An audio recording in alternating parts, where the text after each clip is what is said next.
Hello दोस्तों, कैसे हैं आप। स्वागत है मेरे यूट्यूब चैनल मैथमेटिकल अड्डा में, जहां आपको सी टेड एम पी टेड और के वी एस एग्ज़ाम की तैयारी कराई जाती है एवं उससे रिलेटेड हर एक जानकारी उपलब्ध कराई जाती है। तो दोस्तों, शुरू करते हैं आज का सेशन, जिसमें 10 महत्वपूर्ण क्वेश्चन कराए जाएंगे। पहला क्वेश्चन है कि निम्नलिखित में से कौन सी गणितीय प्रक्रिया नहीं है। हमको बताना है कि गणितीय प्रक्रिया कौन सी नहीं है। पहला ऑप्शन है साकार कल्पना करना, दूसरा ऑप्शन है अनुमान लगाना, तीसरा ऑप्शन है कंठस्थ करना, चौथा है मापन। तो देखो, गणित में मापन का उपयोग होता है, ये तो सब लोग जानते हैं। और पहला और दूसरा ऑप्शन जो है, तो जब हम बच्चों को कॉन्सेप्ट बताते हैं, बेसिक्स बताते हैं, तो उसमें उन्हें कल्पना करना पड़ता है। जैसे हमने बताया कि गेंद कैसी होती है, तो जो गेंद उसने देखी हुई है बच्चे ने, तो तुरंत बताएगा कि गोला है, तो वो कल्पना करके बता रहा है। और अनुमान लगाना, हम दो चीज़ें देते हैं, दो वस्तुएं देते हैं बच्चों को, बताए इसमें से कौन सा बड़ा है, तो वो अनुमान लगाता है कि कौन सा बड़ा होगा।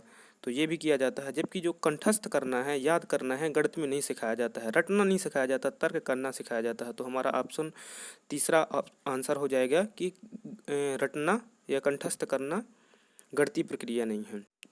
दूसरा क्वेश्चन है एनसीएफ 2005 के अनुसार गणित की प्रकृति का अर्थ क्या है। एनसीएफ क्या है? एनसीएफ होता है नेशनल कुरिकुलम फ्रेमवर्क, जिसको कहते हैं राष्ट्रीय पाठ्यचर्या की रूपरेखा के अनुसार जो है गणित की प्रकृति यानी कि उसके नेचर के बारे में बताना है। पहला ऑप्शन है गणित गुप्त पैटर्न्स को प्रत्यक्ष करता है, जो हमारे आसपास की दुनिया को समझने में मदद करता है। यानी कि गणित से हमें ऐसे पैटर्न्स खुल जाते हैं जो हमारे दैनिक जीवन में उपयोग होने वाली गणित को रिलेटेड करता है दैनिक जीवन से। दूसरा है कई अवधारणाओं को गणित में क्रमिक रूप से सीखने की ज़रूरत है, एनसीएफ ये कह रहा है। और तीसरा कहता है कि माध्यमिक और उच्च माध्यमिक अवस्था में गणित की मूल बातें बच्चों को स्कूल में अपने समय का बेहतर इस्तेमाल करने में मदद करेंगी। और चौथा है उपयुक्त सभी। तो देखने से तो लग रहा है कि इसका आंसर क्या होगा, उपयुक्त सभी, पर ऐसा नहीं है। इसका आंसर पहला है कि जो एनसीएफ 2005 के अनुसार गणित गुप्त पैटर्न्स को प्रत्यक्ष करता है तथा हमारे आसपास की दुनिया को समझने में मदद करता है। तीसरा क्वेश्चन है एक शिक्षक एक त्रिभुज के आकार के बारे में सिखाना चाहता है, तो उसे पहली बार उपयोग करना चाहिए। तो जो गणित का शिक्षक है वो त्रिभुज के आकार के बारे में बताना चाहता है, तो उसे पहली बार में क्या उपयोग करना चाहिए। बीजगणित, जिसमें एक्स वाई वाले चर होते हैं। दूसरा ज्यामिति, जिसमें रेखाएं होती हैं, कोण होते हैं और सेट स्क्वायर वगैरह का यूज करते हैं। तीसरा त्रिकोणमिति, जिसमें साइन थीटा कॉस थीटा का उपयोग करते हैं। और चौथा फ्रैक्शन, जिसमें हम बटे वाली संख्याओं का उपयोग करते हैं। तो स्वाभाविक सी बात है कि ज्यामिति का प्रयोग त्रिभुज बनाने में किया जा सकता है, या आप सेट स्क्वायर के साथ बनाएं या फिर प्रकार की सहायता से चाप लगा के बनाएं। तो आंसर हो जाएगा दूसरा हो जाएगा। चौथा क्वेश्चन है निम्नलिखित में से प्राइमरी कक्षाओं में रेखा गणित के अध्ययन का कौन सा भाग पढ़ाया जाता है। तो जो 5वीं लेवल की क्लास में है, तो उसमें रेखा गणित के में कौन सा भाग पढ़ाया जाता है। पहला ऑप्शन है औपचारिक रेखा गणित, दूसरा है अनौपचारिक रेखा गणित। तो जो औपचारिक रेखा गणित होती है या है वो क्या होती है कि जिसमें हम कॉन्सेप्ट बताते हैं, और अनौपचारिक क्या होती है कि जिसको हम सूत्रों की सहायता से बताते हैं या फिर मतलब उसमें इमेजिन करना होता है। तो प्राइमरी लेवल में बच्चों का मानसिक विकास ज़्यादा नहीं होता है, इसलिए हम अनौपचारिक रेखा गणित पढ़ाते हैं। तो आंसर क्या हो जाएगा, दूसरा हो जाएगा अनौपचारिक रेखा गणित। पांचवा क्वेश्चन है सहसंबंध दो चरों के बीच एक संयुक्त संबंध को इंगित करता है, यह कथन किसने कहा। पहला ऑप्शन है फर्ग्यूसन ने, दूसरा ऑप्शन है लेथ्रोफ ने, तीसरा स्किनर ने और चौथा क्राउडर ने कहा। देखो, जो इस प्रकार के क्वेश्चन है कथन वाले, एक क्वेश्चन जरूर आता है, तो मैंने इस सेट में आपको एक क्वेश्चन दिया हुआ है, इसमें समझाने जैसी कोई चीज़ नहीं है। और इसका आंसर जो है पहला है फर्ग्यूसन जी ने। छठवां क्वेश्चन है गणित शिक्षण का किस विषय में महत्व है।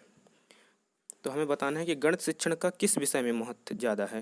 पहला समुदाय में, तो देखो गणित का उपयोग समाज में, सोशल वर्क में किया जाता है। दिनचर्या में हम रोजमर्रा की चीज़ें खरीदने में गणित का उपयोग करते हैं। दूसरा विज्ञान में, तो विज्ञान में भी गणित का उपयोग होता है, क्योंकि रोजन बेकन ने कहा था कि गणित जो है विज्ञान का सिंह द्वार और कुंजी है। तीसरा सिद्धांत एवं तर्क में, सिद्धांतों में भी और तर्क में भी गणित का उपयोग किया जाता है। और चौथा ऑप्शन है ये सभी। तो हमारा क्या आंसर हो जाएगा, चौथा आंसर हो जाएगा ये सभी। तो गणित का इन चारों में उपयोग किया जाता है।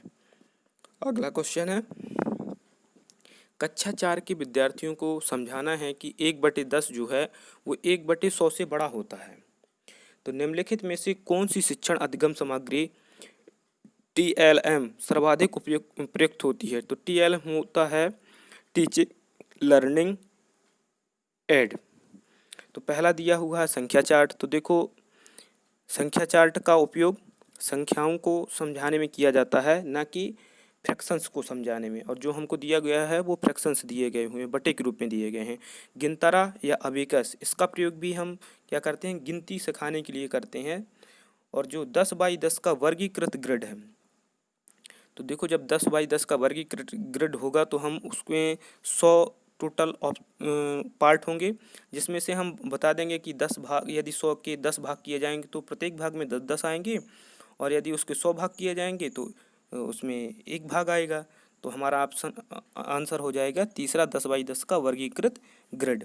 अगला क्वेश्चन है, किस मूल्यांकन के विद्यार्थियों के द्वारा की गई त्रुटियां, इन त्रुटियों के कारण अवधारणात्मक समझ की गहनता, हस्तक्षेप के प्रभावी साधन समाहित होते हैं? हमको बताना ये है कि किस मूल्यांकन में जो त्रुटियां की जाती हैं उसका पता लगाया जाता है। पहला है निदानात्मक मूल्यांकन, दूसरा है रचनात्मक मूल्यांकन, तीसरा है भविष्यात्मक मूल्यांकन, और चौथा है सारांशात्मक मूल्यांकन। तो जो है त्रुटियों का पता लगाने के लिए हम निदानात्मक मूल्यांकन का उपयोग करते हैं, जबकि उन त्रुटियों को दूर करने के लिए हम उपचारात्मक मूल्यांकन का उपयोग करते हैं।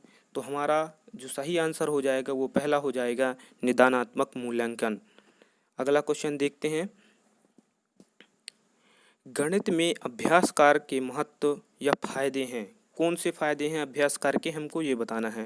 पहला है अधिगम की गति को ज़रूरत के हिसाब से समायोजित किया जा सकता है।